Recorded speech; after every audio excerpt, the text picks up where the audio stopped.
Bueno, pues como todos sabemos, estamos atravesando un momento crucial, muy delicado allá por el motivo de este conflicto que estamos siendo testigos del Medio Oriente. Y pues valdría la pena darnos unos minutos para hablar al respecto. Y quisiera yo que vean la foto que tienen ahí y que pudiéramos conectar con ella en el espíritu y tratar de sacar algo de valor para nuestra vida cristiana derivado de no solamente esta foto, sino todo lo que está atravesando detrás de esta situación que se puede analizar desde varios aspectos. Quiero que entendamos que todo lo que ocurre en este plano terrenal se puede revisar bajo tres lentes. Uno de ellos son los lentes completamente humanos, ¿sí? Hacer un análisis, una revisión de lo que está pasando allá completamente humano. Otra puede ser a través de las gafas del espíritu, de acuerdo a lo que las escrituras señalan. Nosotros podemos hacer eso por cuanto el Espíritu de Cristo está en nosotros, por cuanto nosotros hemos recibido revelación y tenemos la capacidad de desarrollar sabiduría e inteligencia de frente a todos los asuntos de esta tierra. Una tercera forma en la que estos sucesos terrenales se pueden analizar, que es la menos deseable, es a la luz de resentimientos o, para decirlo claramente, desde una óptica de inspiración del reino de las tinieblas, hermanos. Fíjense nada más, ¿eh? Todo cuanto se analiza en esta tierra, en cuestiones humanas, podemos ver ahí un mover humano, un mover de parte del Espíritu de Dios o un mover de parte de las fuerzas del enemigo. Tanto lo que vemos que pasa, tanto los gafas con las que vemos lo que pasa. Quiero que vean la foto, quiero que conecten con algo desde la óptica humana. Bueno, pues pudiéramos decir que hay un conflicto territorial, unos desplazados, unos invasores y bueno, una pelea ahí, este, donde hay revanchas, hay venganzas, hay terror, ¿verdad? Ya de hecho, desde esta última óptica podemos ver que hay, evidentemente, motivaciones completamente demoníacas cuando ya se pierde toda sensibilidad sobre otros seres humanos y puede ser de ambas partes, es la realidad. Si podemos analizarlo, podríamos ver que ya hay algo muy feo que se mueve detrás del asesinato, de matanzas, de crueldad. Pero, ¿qué ves tú a la luz de las escrituras? Esa es la pregunta importante. ¿Tú qué ves a la luz de las escrituras? Vero, a la luz de las escrituras. Sí, hermano, es que sí, sí, sí, claro. Lo que pasa es de que en las escrituras comentan que va a estar sitiado Israel de sus enemigos, y no Ajá, solamente pues los de la Palestina, ¿no? sí. Ok. Carmen, ¿tú Entonces, qué ves? Ok, que hay un sitio un asedio por parte de los enemigos al pueblo escogido de Dios. Carmen,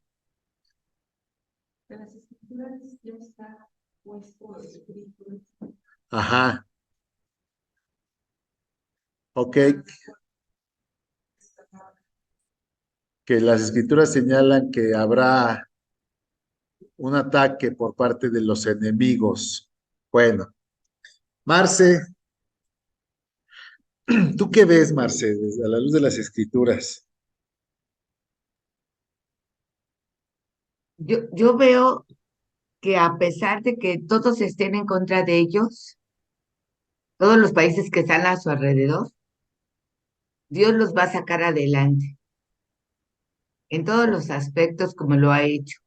Ok, Nada más que son pruebas que va poniendo para que ellos se les vaya cayendo el velo y sepan que solo la segunda venida de Cristo los ayudará. ok. Diana, ¿tú qué ves?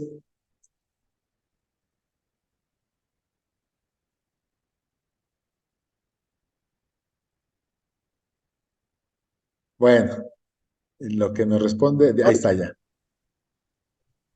Bueno, ¿sí me oye? Sí, sí te escucho. Eric,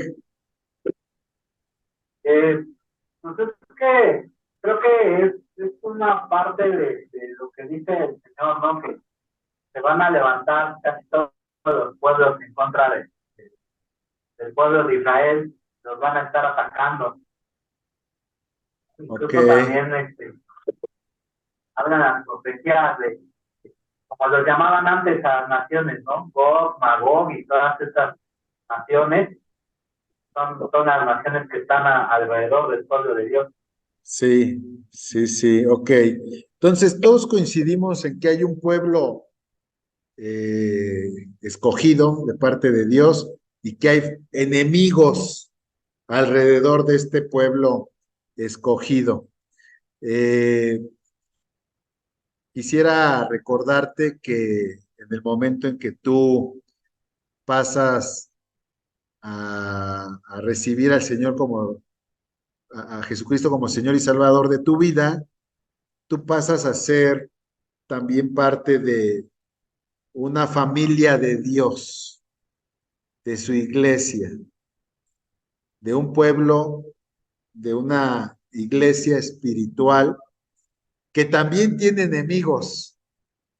Fíjense qué interesante, que también tiene enemigos que están al acecho. Por eso la Biblia dice que el enemigo está como un león rugiente alrededor, viendo a ver a quién devora. Entonces, en el pueblo de Israel podemos reflejarnos nosotros, ¿sí? De que al ser levantados como familia de Dios, también las fuerzas del enemigo se levantan en contra de nosotros, ¿sí?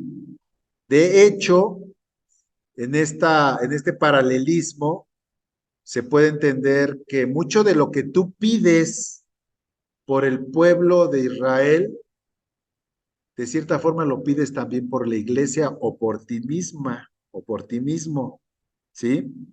Otra de las cosas que puedes conectar con el pueblo de Israel es la gracia de Dios, que un pueblo escogido o una familia escogida de parte de Dios o levantada por parte de Dios va más allá de los méritos humanos, incluso de sus errores, porque si fuera por errores o por equivocaciones, ni siquiera nosotros mereceríamos ser llamados hijos de Dios o iglesia, ¿verdad? Tiene que ver con un plan de Dios, con un proyecto de Dios para la humanidad, lo que Dios hace por medio de su pueblo y también por medio de su iglesia. Y no podemos equivocarnos ni distraernos mucho al respecto. El plan y propósito y voluntad de Dios es que todos los hombres lleguen al conocimiento de la verdad, que todos lleguen al conocimiento de Cristo y que no mueran, sino que vivan. Y que se arrepientan de sus pecados, que se arrepientan de su vana forma de vivir y que busquen a Dios de todo corazón. Es obvio que no todos van a aceptar esa invitación, pero Dios no cambia en ese propósito. Israel nos habla de ese plan de parte de Dios por medio del cual Él ha enviado su salvación a nosotros. Israel, y vuelvo al punto, no todos, pero los que han creído en Israel, fíjense, quiero que piensen lo siguiente. Allá, de allá fue ese hombre que se le conoce como el padre de la fe, que le creyó a Dios, ¿verdad? Y del cual su fe le fue contada por justicia. Más adelante de este Abraham nacieron los hijos que representan las tribus de Israel. De allá, Jacob, el que a la postre fue Israel, el cual el nombre del país. A ellos, dicen las escrituras, que les fue entregada la revelación de las escrituras, la revelación de la palabra de Dios, las promesas, el pacto por medio de Moisés. Tan es así que las mismas escrituras dicen que la salvación viene de los judíos. ¿Y por qué la Biblia dice que la salvación viene de los judíos? Pues nada más ni nada menos porque la salvación que es en Cristo, Cristo es judío. Cristo viene de allá. Entonces, dense cuenta cómo a través de ese proceso de hombres que le han creído, Dios ha venido entretejiendo una obra perfecta a los ojos de Dios para poder a través de ello alcanzar a los hombres de todo el mundo, de forma tal que ningún hombre va a tener excusas de que el mensaje no llegó. Y aquellos que no les llegó por alguna situación específica, pues Dios tendrá ya forma de tratar con ellos en lo particular. Pero muchos no podríamos excusarnos de ignorancia porque la palabra nos ha llegado. Quiero que piensen lo siguiente, y esto es algo bien interesante. ¿Ustedes recuerdan quién es el primer mártir de la iglesia cristiana? A ver quién me dice. El primer hombre que murió o que mataron por causa de la iglesia de Cristo. Primer mártir cristiano. Ay, no me acuerdo, espérame, Pues, espérame. Ay, ay, ay. ¿Fue Acuérdate. Esteban? ¿Eh? ¿Esteban? Esteban. Eso, Marce. Fue Esteban. Fíjense nada más una cosa.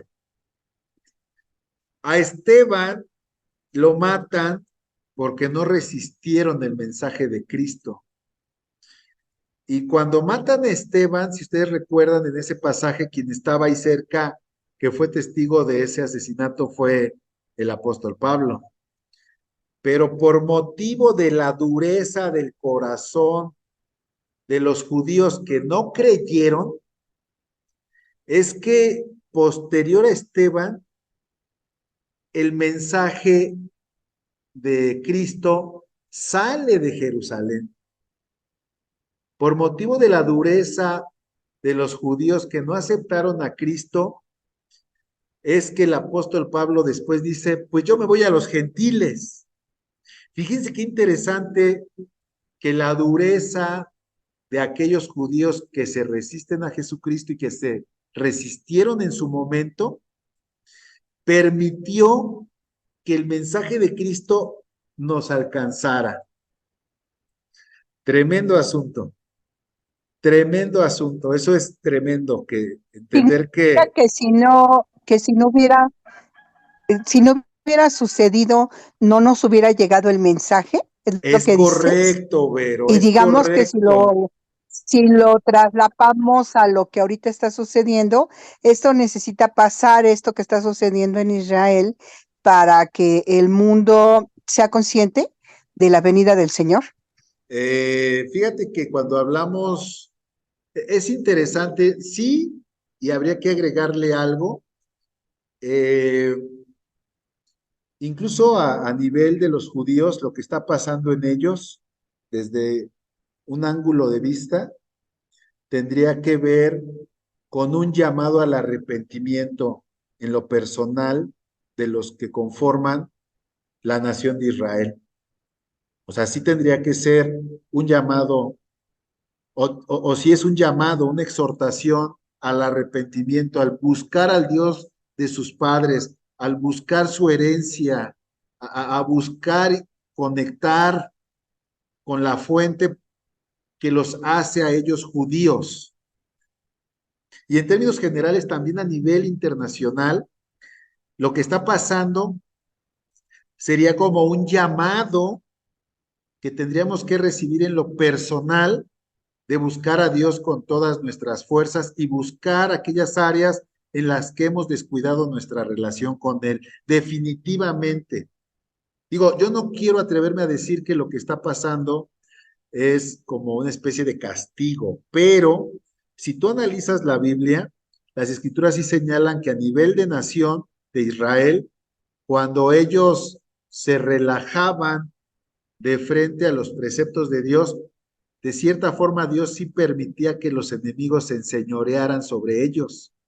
De hecho, esa es la historia de los jueces de Israel. Cada que Dios les levantaba un juez, como que retomaban el camino del Señor, tiempo después se relajaban y era cuando otra vez ahora sí que pasaban cosas lamentables por motivo de los enemigos. En concreto sí, es un llamado al arrepentimiento, pero quiero que conecten con lo siguiente. Resulta que desde la época de Jesús, eh, no todos aceptan el llamado. Es decir, hay muchas personas que dicen, es que los judíos rechazaron a Jesús. No, algunos judíos.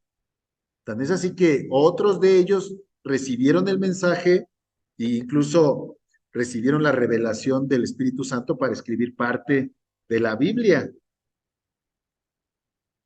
Todos los que escribieron la Biblia son judíos, me pregunta Carmen, algunos no.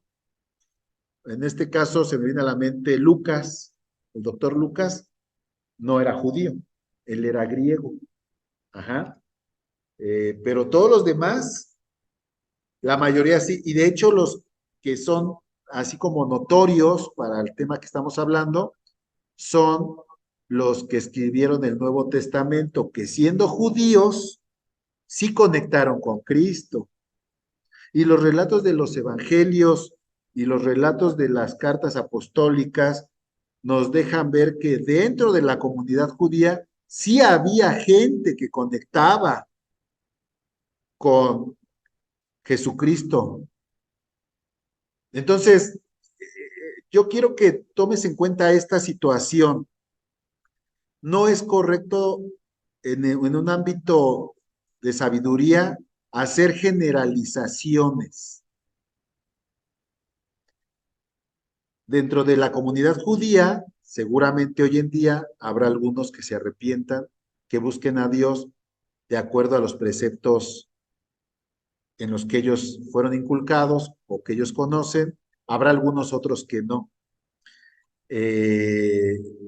Pero a lo que yo voy es que Dios, en su soberanía y en su perfección, sin quitar el dedo del renglón de que Él quiere llegar con su mensaje a todos lados, utiliza tanto a los que aceptan como a los que no aceptan para ir cumpliendo por encima de eso su plan perfecto. Ahora, y ahora te paso la voz, Vero, esto pasa incluso dentro de la propia iglesia.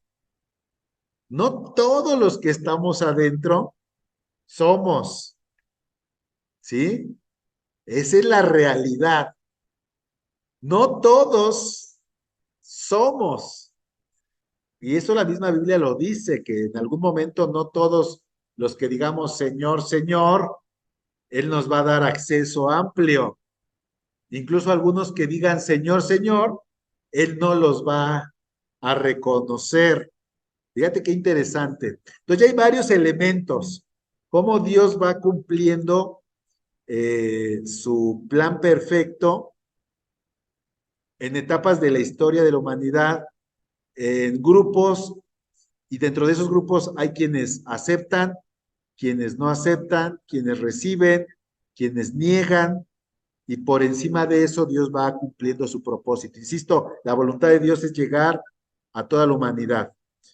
Esto es parte del cumplimiento profético de lo que Dios sigue haciendo.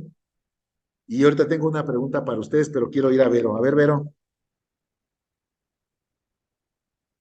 Sí, Rodo, es que fíjate que, bueno, te comento tres cosas, ¿no? Primero, el temor a que se vuelva esto una guerra mundial, como se ha Ajá, comentado en muchos lados, que sí, tantos países que están entrando y los bloques que se forman y que ya sabemos que además Estados Unidos siempre está contra Rusia, ¿no? Entonces, sí. esa es una. La otra es, pensando y yéndonos a las escrituras, ¿sería posible que Israel perdiera en esta ocasión? Y la tercera pregunta, que sería también, ¿verdad? Ajá, ¿Esto que estamos viendo es parte del inicio del fin? ok, ok. Buenas preguntas. Eh, sí, definitivamente hay un riesgo de que esto escale, es decir, que haya participación de otras naciones, pero detrás de este conflicto, si tú tienes la sensibilidad, te vas a dar cuenta que se mueven más bien temas espirituales, más que políticos, más que de territorios. Mira, y esto recíbelo, pregúntale a Dios y pide que te revele, porque yo lo que te preguntaría, quiero que conectes con esta pregunta que te voy a hacer. ¿Por qué hay un odio a Israel? Más allá de este periodo, ha habido un odio a Israel. Todos hemos conocido incluso gente que habla despectivamente de Israel. Miren, aquella pregunta, dice la hermana Carmen que ya, eso mismo ella se preguntaba. Sí, o sea, este escenario no es aislado, tiene que ver con, tiene que ver con un odio natural, casi casi natural, orgánico hacia Israel, hacia los judíos, que tiene que ver con algunas expresiones muy as, escandalosas, por decir algo, como lo de los nazis. Pero antes de los nazis se daban temas en Rusia, algo que se llamaba los progromos, que también era persecución a los judíos. Pero antes tenía que ver también con las pestes de Europa que se las atribuían a los judíos, o incluso tiene que ver con la Inquisición española en la persona de Isabel la Católica y el rey Fernando, que allá por el año 1500 levantan la Inquisición, el Santo Oficio, de forma particular en contra de los judíos de España. Tan es así que muchos judíos que viven hoy en Argentina o acá en América es porque ellos huyeron de España porque Isabel la Católica y el rey Fernando los querían desaparecer. El Santo Oficio y mucho de las torturas estas que conocemos de la Inquisición tenían que ver con que el judío dejara de ser judío y se bautizara en el nombre de Cristo a la forma católica. Y si nos vamos más para atrás, incluso, fíjense algo sobresaliente, Martín Lutero, que fue quien dio la pauta para el protestantismo, del cual se desprenden las iglesias como la nuestra, la evangélica, la pentecostal, la presbiteriana, la metodista, etcétera, etcétera, era completamente antijudío. Y escribió un tratado, un libro completamente antijudío, porque a ese sentimiento antijudío se le conoce como antisemitismo. Entonces, esto no es nuevo, hay un sentimiento contrario a todo lo que se llame judío, casi un odio de quererlos desaparecer. Entonces, tendríamos que ver esto que está pasando en en este contexto más amplio, que va más allá de lo que hemos visto en los últimos años. Y algo que es sumamente sorprendente es que en medio de este odio, este antisemitismo, los judíos no solamente existen, sino que milagrosamente algo que era incluso no probable hace algunos años, hace unos 100, 150 años, 200 años, entonces la nación de Israel vuelve a nacer y se vuelve a conformar y vuelve a existir. Ahí les va otra. La Iglesia Católica en su concepción más pura, más profunda, es anticatólica, digo antijudía. Es así que la Iglesia Católica ha manejado algo que se llama la teología del reemplazo.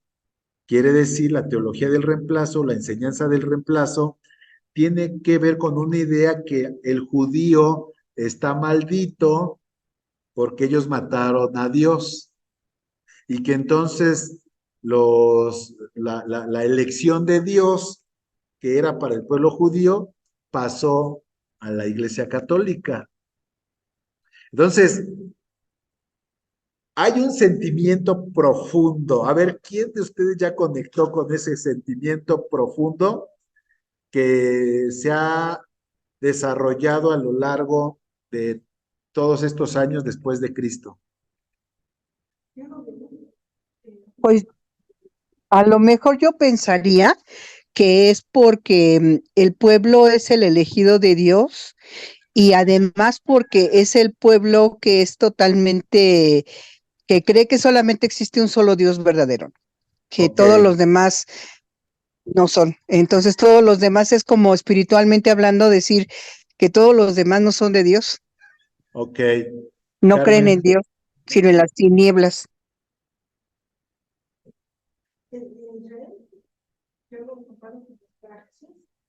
sí, ok.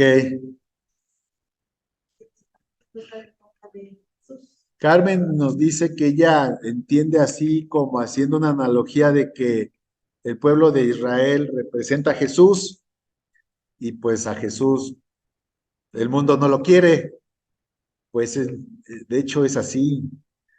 El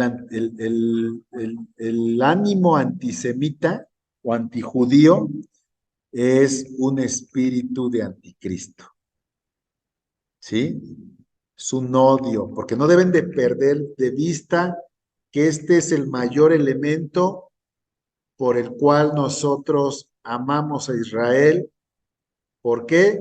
Y a los judíos, porque Jesús es israelita, es judío de la tribu de Judá. Y hay un odio como el que lo llevó a la cruz, que el apóstol Juan dice que es el espíritu del anticristo, que ya está operando, ¿sí? Que ya está en función y que se manifiesta tal abominable como es. Pero ojo, mis hermanos, esto no es una historia lejana, esa es una historia cercana, porque tú también eres parte de esa familia espiritual a la que Dios levanta y entonces tal vez no lo hemos entendido, pero este odio en torno a Israel es el mismo odio que tiene el reino de las tinieblas en contra de ti y en contra de mí. Ay. Y de frente a esa situación, solamente la intervención milagrosa de Dios puede librarnos de aquellas fuerzas oscuras, demoníacas, de las cuales la Biblia dice que los ángeles de Dios ni siquiera eh, maldijeron, sino que incluso los ángeles de Dios, este ángel de Dios que le dijo al diablo, Dios te reprenda. Solamente mediante una reprensión de Dios es que estas fuerzas que nos asedian, ¿sí? Son reprendidas. Y de hecho, les voy a dar un tip.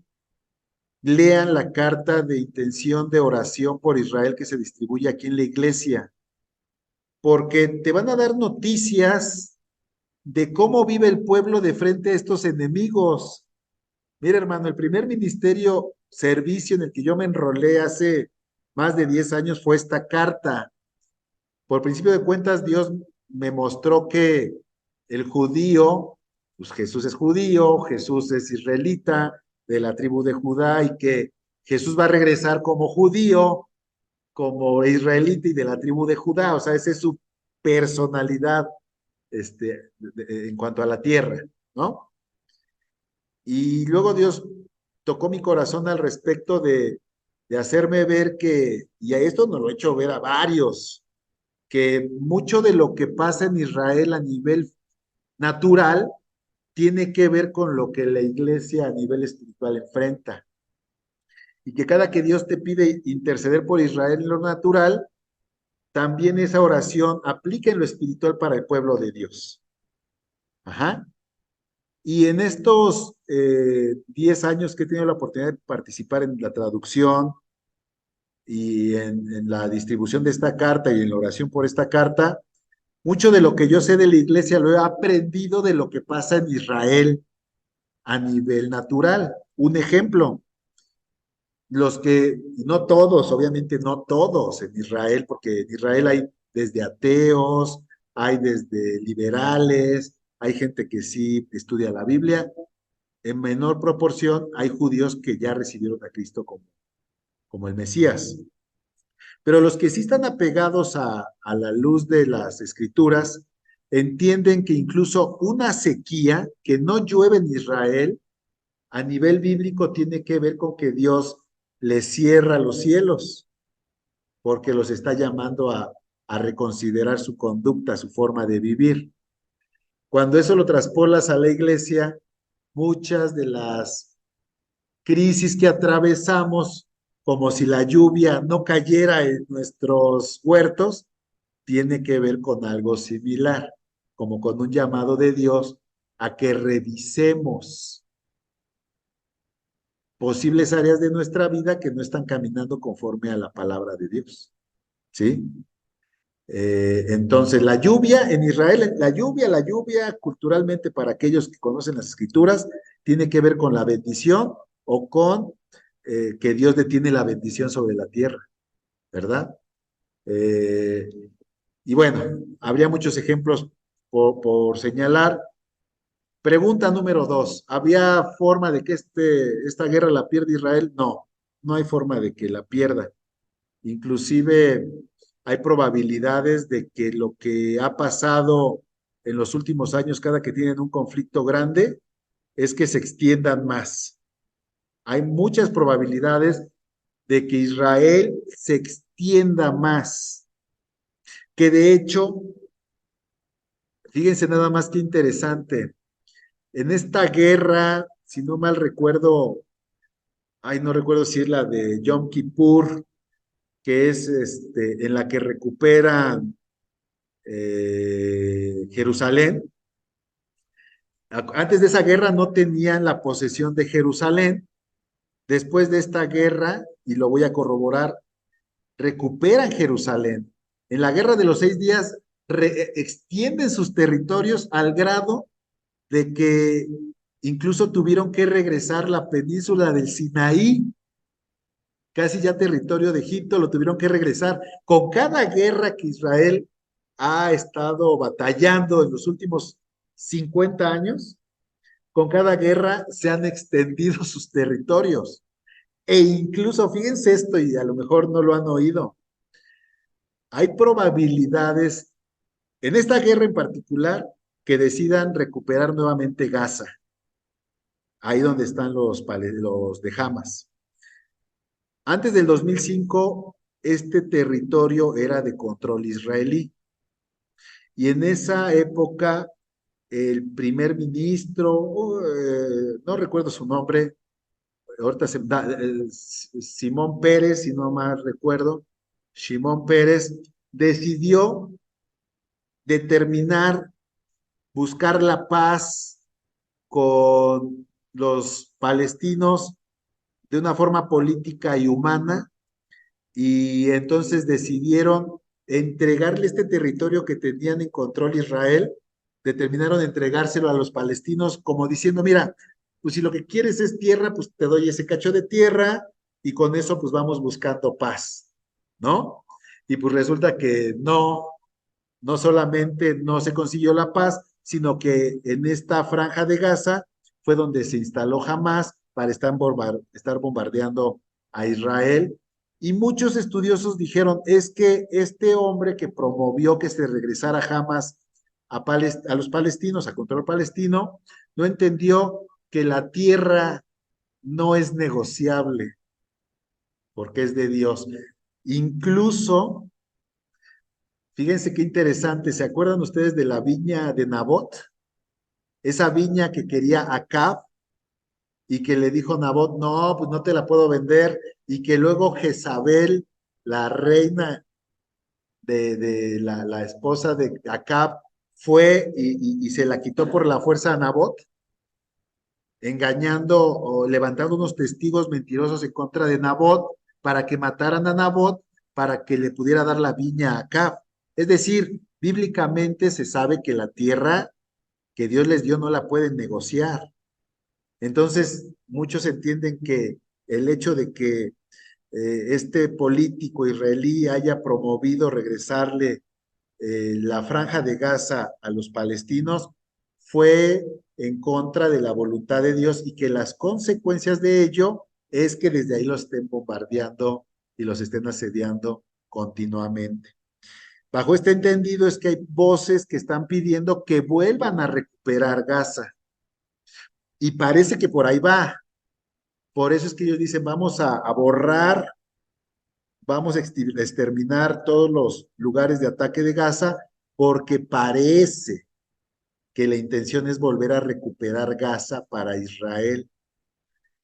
Y ahí les va otra más. Incluso hay probabilidades de que se puedan levantar voces que digan, bueno, pues en represalias, y ya que estamos en estas, recuperemos el control del monte del templo, que es donde está la mezquita de Al-Aqsa. ¿Para qué? Mucho judío está anhelando que se levante el tercer templo para poder desarrollar el judaísmo conforme lo prescribe la Torá o los primeros 5 libros de la Biblia. Los primeros 5 libros de la Biblia hablan de que la vida judía gira en torno al templo, un templo que hoy no está, y un templo que hoy no pueden construir porque donde ve el templo está la mezquita esta de Al-Aqsa, esta mezquita que ustedes ven en todas las fotos de Jerusalén.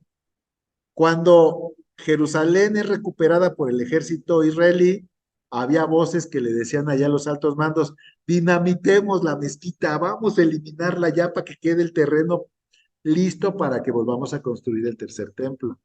Y algunos no se animaron.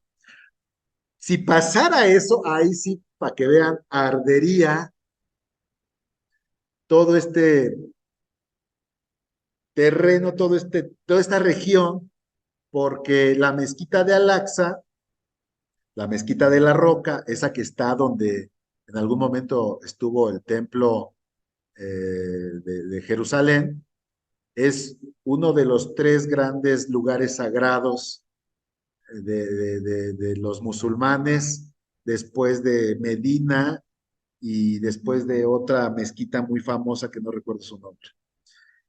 Entonces, no hay probabilidades de que pierdan, al contrario, hay probabilidades de que se extiendan de que tomen más territorio y que al hacerlo todavía provoquen con mayor ahínco este odio que se les tiene a nivel internacional y de frente a una de las religiones que más crecen en el mundo, que es los musulmanes, y que crecen en número y en poder económico, porque este poder económico viene de la mano de todos estos países recientemente nuevos, que son los Emiratos y todos esos países de gran poder adquisitivo, que estando acorde a el Corán, quieren exterminar a los judíos. Ya para acabar, comentarles que el Corán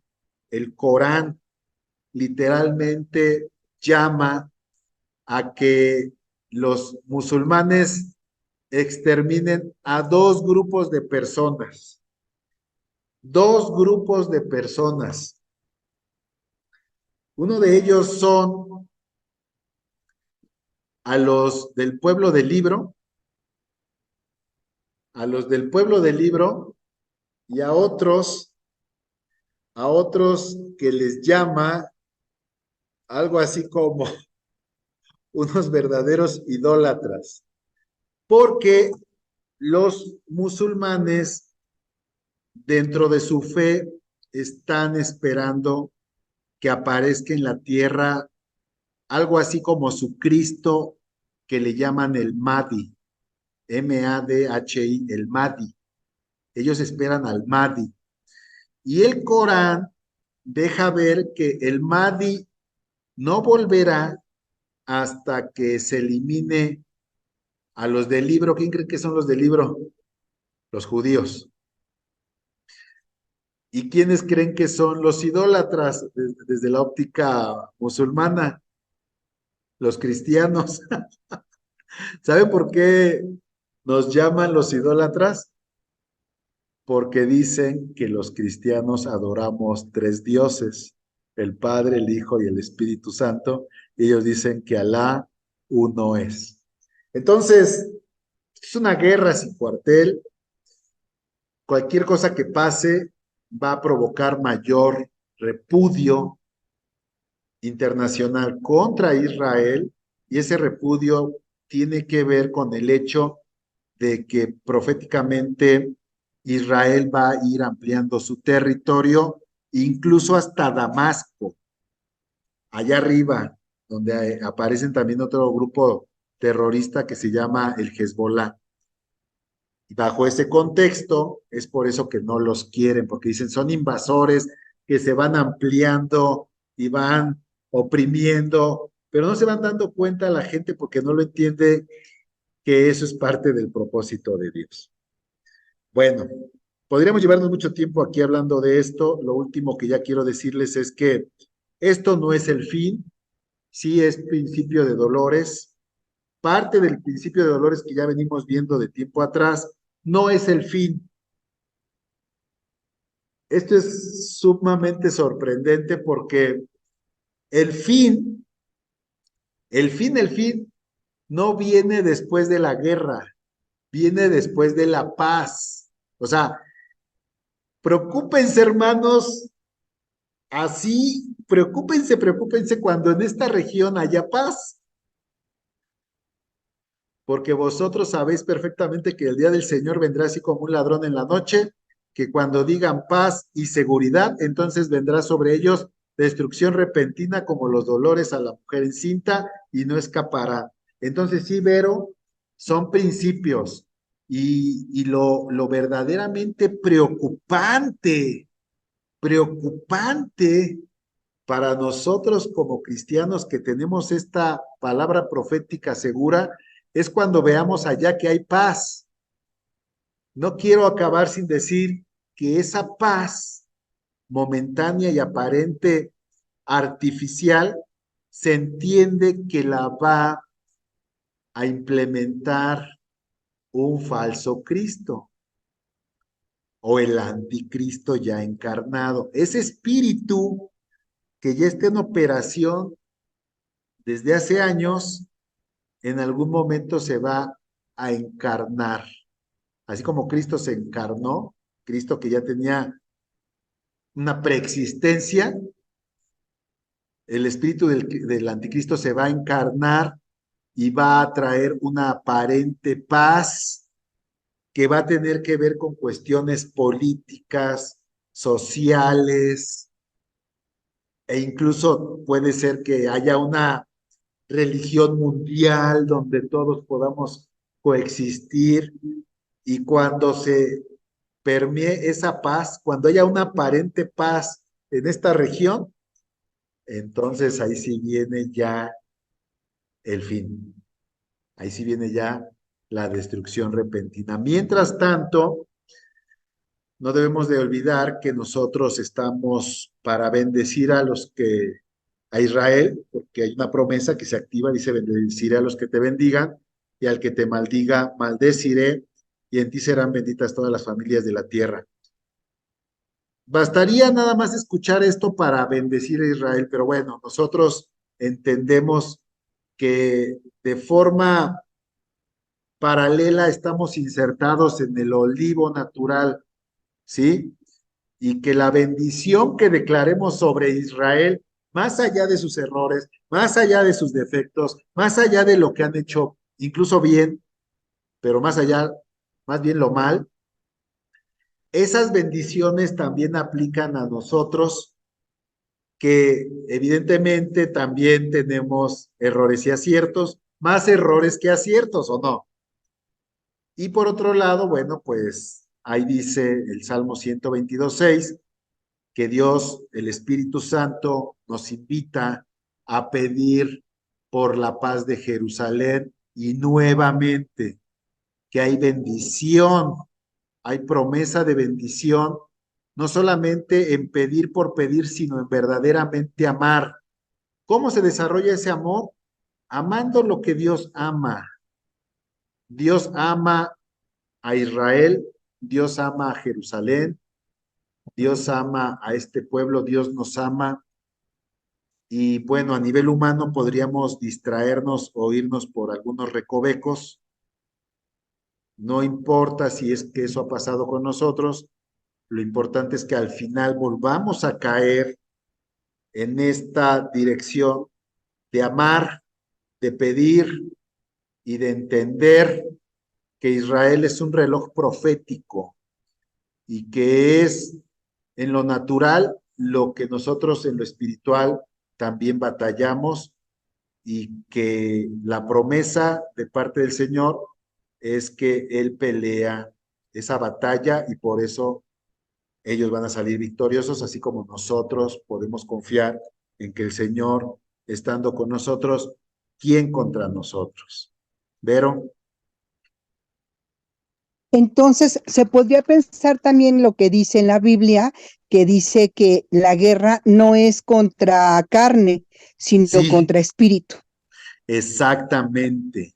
Si bien puede haber aparentemente motivaciones políticas, sociales, etcétera, territoriales, no, son espíritus, es una guerra espiritual, no es carne ni sangre. Lo que se mueve a través de Hamás, lo que se mueve a través de los enemigos de la iglesia, lo que se mueve a través incluso, fíjense qué interesante, incluso a través de políticas en México, a través de partidos que van en contra de la voluntad de Dios, no es humana, porque humanamente ellos pueden estar convencidos que están batallando por una causa justa, que tienen los elementos, pero lo que se mueve detrás de ello es verdaderamente en el ámbito espiritual. Es en el ámbito espiritual. Hay una guerra espiritual que no se alcanza a ver, pero se percibe a través de lo que pasa en lo natural. Fíjate, yo creo que con esto podríamos cerrar, ver ya este punto que quería yo comentar con ustedes. Lo que alcanzamos a ver en Israel y jamás es el reflejo de la lucha que se está llevando a cabo en el ámbito espiritual. Ay, en la torre. Es el reflejo, es secundario, es consecuencia de una guerra cósmica, de una batalla cósmica entre las fuerzas del enemigo que quieren ir en contra de la voluntad de Dios, entendiendo que la voluntad de Dios prevalecerá y que el botín, ay mi hermano, esto es tremendo, que el botín de esta batalla es mi alma y la tuya. ¿Qué valor tienen nuestras almas a los ojos de Dios para que haya una batalla tan encarnizada? Si tú lo analizas, esta guerra, quien no la pueda, o esta batalla, quien no la pueda percibir desde lo espiritual, empieza a percibirla desde lo natural, desde lo político, desde lo territorial, a nivel de mundo, y entonces empiezan a condenar lo que Dios ama, empiezan a caminar en contra de la voluntad de Dios y empiezan a irse por el lado contrario de lo que Dios quiere para ellos, de un entendimiento espiritual para la preservación del alma. Y por eso el salmista decía, ay Señor, ¿qué hay en el hombre para que tú lo visites, para que tengas memoria de él? ¿Qué es el hombre? O sea, es que de veras nosotros a veces nos menospreciamos y no alcanzamos a entender el valor tan grande. Y no es porque yo me exalte, pero esta batalla cósmica tiene que ver con el valor de nuestras almas. Y qué mayor ejemplo que el mismo Señor Jesucristo murió por nuestras almas. El Dios del cielo haciéndose carne, encarnándose, humillándose, para poder darnos el acceso al Padre de forma tal que nuestra alma se salve. Es una batalla por las almas de los hombres que son de gran valor. Podemos nosotros concluir que hay un enemigo que odia nuestras almas, pero que hay un Dios amoroso que ama y cuida nuestras almas. Alineémonos entonces a la voluntad de Dios y tengamos dentro de nuestras peticiones y oraciones al pueblo de Dios natural, que son los judíos, y entre ellos la familia. Yo quiero llamarle la familia para hacer esta distinción. Nosotros no somos judíos, somos iglesia, familia de Dios. Insisto, cada que tengamos en nuestro corazón un amor preferente, eso sí, por todos, pero preferente por Israel, por los judíos, estamos enfatizando nuestro entendimiento del valor de nuestras almas como iglesia también a los ojos de Dios. De tal forma que quien corrobora eso es la sangre de Cristo, tan preciosa que fue la moneda de pago para la salvación de nuestras almas, cosa que muchos desprecian, pero nosotros no. Señor, bendito seas, Padre. Tú pusiste en mi corazón el hablar de este tema, Señor, el día de hoy, porque yo estoy convencido que tú quieres que tengamos el entendimiento espiritual de lo que está pasando allá y de lo que está pasando en el ámbito espiritual que no alcanzamos a percibir, sino a través de las cosas naturales.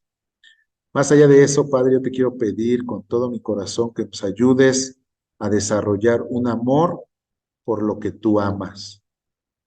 Sí, mi Dios, por la humanidad, por los perdidos, por los que no tienen pacto, no tienen herencia, no tienen promesas, pero también de forma especial y predilecta por Israel, por los judíos, por Jerusalén. Sea tu paz en ellos, Señor. Pero la verdadera paz, no la que el mundo da y que incluso alcanzamos a ver que en algún momento será engañosa, sino la paz que da Cristo, esa paz que está por encima de las circunstancias, no como el mundo la da, sino conforme al Espíritu. Esa paz que trasciende, esa paz que nos conecta con la eternidad, sea en todos estos hombres. Te pedimos por todos aquellos que han perdido un familiar, que están sufriendo persecución que están sufriendo por motivo de alguna herida, de algún ataque. Señor, obra en ellos, Padre, y obra en tu iglesia, que podamos ser entendidos de los tiempos y levantarnos conforme a tu voluntad, Señor. ¿Qué es lo que tú quieres de nosotros como iglesia para este tiempo, Señor? Queremos conectar con ello, Padre. Danos un corazón entendido en el nombre de Jesús. Amén.